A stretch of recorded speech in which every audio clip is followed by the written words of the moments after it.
I've been reading many of your comments, and they're based on this disillusionment towards Marvel that's only crept in since Captain Marvel arrived on the scene. If you went back a few years, there's huge excitement surrounding Marvel movies, with millions of fans really waiting for the next movie to come out. And that seems to have dissipated quite a lot recently, especially as the politics has entered into the world of Marvel. But there's another element that I believe is really damaging Marvel, and it's based on exploitative marketing. And I'm just going to go into a bit of detail, and at the end I'm going to explain why they're using this. But if you disagree or if you agree, please leave your comments below. But I'm going to start with Black Panther. So Black Panther was released in Black History Month. Okay, now you might say that's fine. It's linked to Black History Month. But I want to point out that, let's say this movie was delayed for 2 months. The people in the marketing department and people like Bob Iger, the finance people, they would go ballistic because they would know that they could lose money because the movie isn't released in Black History Month. All the publicity that helped to bring towards Black Panther helped them to sell tickets. Okay, so it might have been $50 million, it might have been $100 million, but it was a significant amount of money that helped to push Black Panther. Now, Disney didn't, as far as I'm aware, I can't see any evidence that they donated any money towards any charities relating to black social issues or to the Black History Month movement. Okay, so they're taking the publicity of the Black History Month, but they're not giving anything back. Now, you could say they're creating a movie that's inspiring black people, but they could do a lot more. They've got the ability to do a huge amount more, and that's by donating or creating apprenticeships of black people, or to giving something back in some way and acknowledging the publicity that they've received by releasing the movie in Black History Month. They didn't do that. They just exploited the Black History Month. And what you have to remember, this is a business. They're doing this from a business commercial point of view. They're not doing it to inspire black people. The directors and the producers might have that, but that's only like 5% of the element. The other 95% reason why this movie was made is to make Disney money. That's what it's there for. Okay, you might be a massive fan of Black Panther, but firstly, it's a product designed to make money. If it was, a social issue, they would have donated money to Black History Month movement. They would have done a lot more and given back to society financially more than what they could have done. So that shows that it's really just a business arrangement. The movie is released as part of a business operation. Now we've gone to Captain Marvel, and that was released on International Women's Day. And what I found really disturbing is the main 3 actresses from Captain Marvel, they tweeted 8 times about International Women's Day on the day that this movie is released, in the weekend. But last year they didn't tweet one single tweet promoting International Women's Day. So what they've now jumped on International Women's Day, and the International Women's Day movement is around 110 years old. Okay, so why weren't they interested in International Women's Day last year? But now this year they've got a movie to promote. They're now tweeting about International Women's Day, and again they didn't link to the International Women's Day website. So people, their fans going to their Twitter feeds would see the hashtag International Women's Day. But these actresses who've got the ability to influence people could have said, the International Women's Day stands for this, or to help to educate other women and other people about what International Women's Day is. But instead, they took the traffic and the publicity that comes with using those hashtags and transferred it towards the Captain Marvel movie and encouraged people to buy tickets. So they used the International Women's Day hashtags to promote a movie, and the movie is designed to make money. It's a corporate entity. Okay, and again, very similar to Black Panther, they haven't donated any money to any female causes or to the International Women's Day Fund to help them to market themselves. So these movies can do a huge amount more than what they're doing. They haven't even got the courtesy to link to the International Women's Day website. Okay, so they'll take the publicity, they'll use the hashtags to draw attention to their tweets, but they won't give anything back. And in my view, that is exploitative marketing. And especially when these are very important social movements and also charities. So they're using the hashtags associated with charities to bring traffic and people to their Twitter feeds, and then to promote a movie and to sell tickets. That to me is very exploitative. It is very clever. It's a very sophisticated thing to do for a business to do, but it's also very exploitative. Now, also with Captain Marvel, Disney pay women less than men. Okay, so in Britain, Disney are required by law to state how much they pay men and women. And the difference, including bonuses, is that men are paid around 40% more. So that shows that Disney pay women less than men. Now, it's quite customary for businesses around the world to pay women less than men. It's considered quite normal. But what I find astonishing is that Disney promoted this movie based on feminism whilst they're paying women less than men. That to me comes across like a real scam and really offensive thing to do towards women, yet many millions of feminists fell for it. And it's again exploiting. It's exploitative marketing. They don't genuinely believe in feminism. If they did, they would pay women the same as men. But that might cost them an extra couple of $1 billion in wages. Because if it's, let's say the average is 20%, and they've got thousands of staff, tens of thousands of staff, and half of them are women. Okay, I was going to do some maths, but I wouldn't be able to do it accurately, so I didn't want to do that, to be honest. But I wouldn't be surprised if it does run into the billions of dollars each year that they're paying women less than men. So if Disney are saving billions of dollars, they're still promoting a movie and paying women less than men. It's just, to me, it's just astonishing. It's a really dishonest thing for a business to do.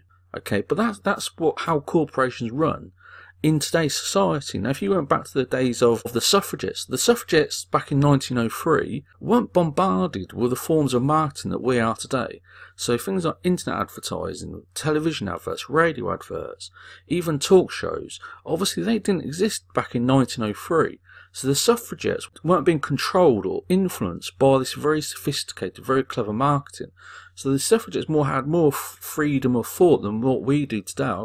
I can assure you, if you think that your thoughts are based on freedom of thought, they're not really. They're heavily influenced. Okay, people wait until the next Jimmy Kimmel TV show comes on. Yet all of that is really scripted, and it's set out to a given agenda and to promote a product in a movie. Whereas back in the 1903, the suffragettes didn't have that. So the suffragettes, in my view, wouldn't have fallen for this trick. They would have turned around and said, hold on a minute, you're telling us this product is a feminist product, but you're paying women less than men. They wouldn't have fallen for it. They would have actually turned on Disney and said, if you want us to buy your product, you need to pay women the same as men. That's feminism. Okay, that is true feminism. You take action. Actions speak louder than words, whereas millions of feminists have fallen for Captain Marvel, hook, line and sinker, and Disney are going to make a lot of money whilst paying women less than men. It's just astonishing. Now, the other thing that really concerns me is a video I made a few days ago about Marvel, where they've made a video suggesting that boys can wear skirts, and in the video it suggests that boys can now dress as their favourite princess. I find that really disturbing, the idea that they're saying that boys can wear a dress, and all they're doing it for is just to make money. They want to sell costumes to everybody, including boys, and I find that a very disturbing thing for a business to do, because it's based on corporate greed. They just want to sell more skirts, even if it's to boys, and it's a very dangerous thing to do. Okay, and again, that is exploitative marketing. They're making these suggestions that go against all sorts of social norms just to make more money. And they're exploiting the branding and popularity of Captain Marvel to now suggest that boys can wear skirts. They're not really interested in that policy. They're just doing it to make money. But what that really brings me on to is the future of Marvel. Because in that instance of them saying that boys can wear skirts, they're taking away the gender. So that the concept of gender is now gone in that process. They're saying boys and girls are now equal, they can both wear skirts. So they've taken away this identity. And that's what a lot of Captain Marvel was promoting. It's based on this concept of equality, and everybody is equal, and there's no differences between people.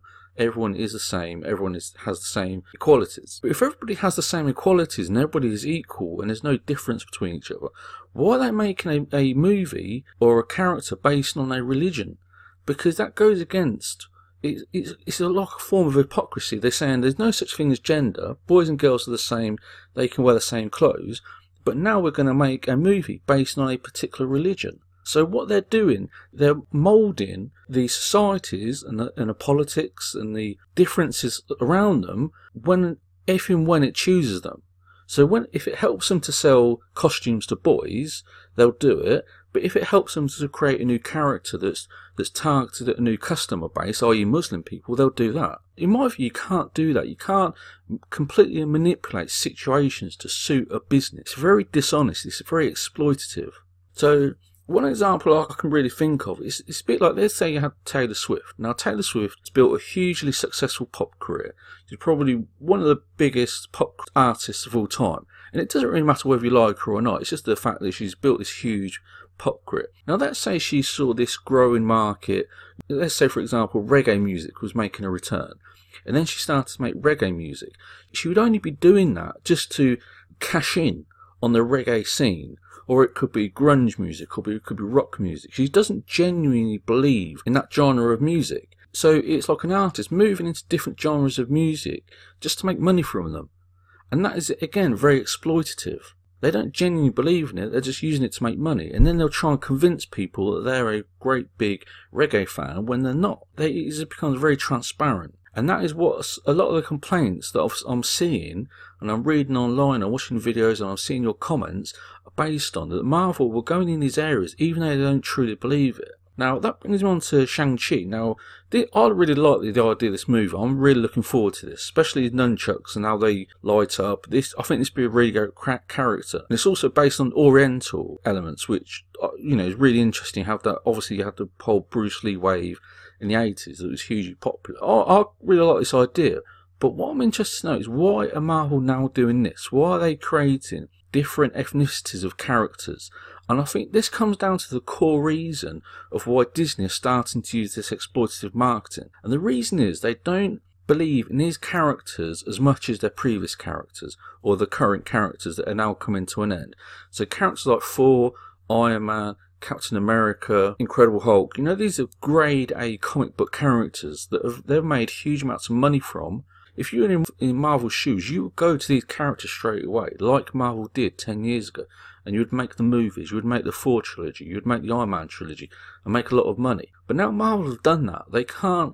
Those characters like the Hulk and Iron Man only have a certain shelf life. That's the truth, whether we fans like it or not. But there's only a certain shelf life until it becomes old and stale. And now all these new characters that Marvel are bringing in, because they don't really believe in them as much, they're like grade B and C characters. They're now trying to use exploitative marketing techniques to promote them. And these exploitative marketing techniques are starting to appear a bit jaded. They're not what Marvel were doing, say, 6 or 7 years ago, because they didn't have to. They could just make an Iron Man movie, and fans would flock to the cinema. They didn't have to pump in any form of political agendas, because they knew the movie would sell itself, and the character would sell itself, and the actors they had would sell themselves. But now, because they don't believe in these characters as much, they're having to use exploitative marketing to pump hot air into them. There's criticism surrounding Black Panther, where a group of people created a petition for Disney to donate part of the revenue or part of the profits to a charity to help black people. Okay, so that was the first signs that you saw people kind of like rejecting what was happening. And these accusations that Disney and Marvel were starting to exploit elements to help grow and generate their revenue. And that is why I believe they're doing it. They don't believe in these characters as much as you did with Thor or Hulk, because they just sold themselves. They were grade A characters. And now they've used those grade A characters, and then they're moving on to these lesser known, lesser popular comic book characters. They're having to use these exploitative marketing techniques and moulding society and political issues to help them to make as much money as possible. And it's kind of like out of fear. I think Marvel fear that these movie characters aren't going to perform as well, so they're looking to pump in as many political points, as many opportunities to market the movie and get publicity as possible, even if it includes hijacking the International Women's Day hashtags on Twitter and not having the courtesy to link to the International Women's Day website. Because I'm sure that was done by the marketing people. The marketing people told the actresses to put these tweets out and make sure they didn't link to the International Women's Day website. That was all done centralised from the marketing department. Okay, the actresses wouldn't have done that themselves. It's the marketing department either telling them to do it, or even having access to their Twitter accounts and putting the tweets out themselves. It's all controlled, it's all centralised, and they're by forcing the issue and pumping as much hot air into these characters and new movies as possible. They're starting to use exploitative marketing techniques, and these are the comments and these are the videos and I'm starting to see online. So I want to make this video to try and make people aware of what Marvel are doing. And if Marvel and Disney start to give back to society, like for example, they just donate $1 million to International Women's Day movement, that would make a massive difference. It would show they're not exploiting Twitter hashtag just to make money. They are part of a society. They are part of what millions of people believe in. Millions of people believe in the International Women's Day movement, and so it's not just based on pure corporate greed. So if Marvel watch this video, I just want to prompt them to be part of the society, be part of what the fans are. You're fans, you're part of the Black History Month, okay? But Disney seems to be distancing themselves from that and just looking to use it as an opportunity to make money. And it's really sad to see. And I think these exploitative market techniques, if they increase and they push them even further without giving back to society, I think it could cause Marvel real damage. Because they're just seen as these, exploitative leeches that are just taking and not giving back. And that is very dangerous for a business to do. They become seen as a very greedy business that people can't trust. So leave your comments below. There is a huge element surrounding the political wokeness, the virtual signalling. But in my opinion, if you look at this, Disney is a mega corporation that does everything to make profit. But there's a certain limit to that, and I think they're starting to cross that limit, especially the idea of telling boys that they can wear skirts. Businesses shouldn't be doing that. That's a very, very dangerous thing to do. It's not worth the risk. It can easily backfire. So for me, I just think Disney are using its exploitative marketing because they're in fear of these characters. They've gone past their greatest characters like Iron Man 4, and they're running on fear, to be honest. But let me know what you think in the comments below. But for me, Disney and Marvel need to start giving back to society. They should just make donations to the International Women's Day movement, or a donation to a female, a women's charity. That would make a huge difference, but they don't seem to want to do that. Again, leave your comments below, and if you like this video, please like and subscribe, and thank you for watching.